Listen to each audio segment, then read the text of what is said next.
শনিবার দুপুর দুটোয় শ্রীদুর্গা পল্লীতে রাস্তা পারাপার করতে গিয়ে ট্রাকের চাকায় পিষ্ট হয়ে মৃত এক। ঘটনাস্থলে মেমারি থানার পুলিশ সূত্রে জানা যায়, মৃতের নাম স্বপন ক্ষেত্রপাল, বয়স আনুমানিক 50 বছর, বাড়ি মেমারির হাটপুকুর সংলগ্ন এলাকায়।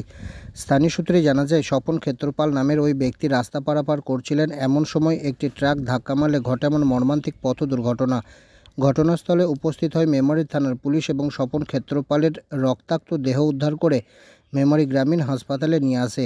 মেমারি গ্রামীণ হাসপাতালে আনা হলে চিকিৎসা চলাকালীন স্বপন ক্ষেত্রপালের মৃত্যু হয়।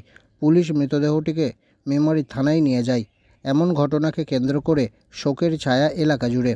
শনিবার দুপুর দুটোয় শ্রীদুর্গা পল্লীতে রাস্তা পারাপার করতে গিয়ে ট্রাকের চাকায় পিষ্ট হয়ে মৃত এক। ঘটনাস্থলে মেমারি থানার পুলিশ সূত্রে জানা যায়, মৃতের নাম স্বপন ক্ষেত্রপাল, বয়স আনুমানিক 50 বছর, বাড়ি মেমারির হাটপুকুর সংলগ্ন এলাকায়। স্থানীয় সূত্রে জানা যায়, স্বপন ক্ষেত্রপাল নামের ওই ব্যক্তি রাস্তা পারাপার করছিলেন। এমন সময় একটি ট্রাক ধাক্কা মারলে ঘটে এমন মর্মান্তিক পথ দুর্ঘটনা।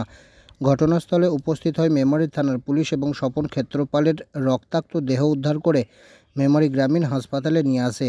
মেমারি গ্রামীণ হাসপাতালে আনা হলে চিকিৎসা চলাকালীন স্বপন ক্ষেত্রপালের মৃত্যু হয়। পুলিশ মৃতদেহটিকে মেমারি থানায় নিয়ে যায়।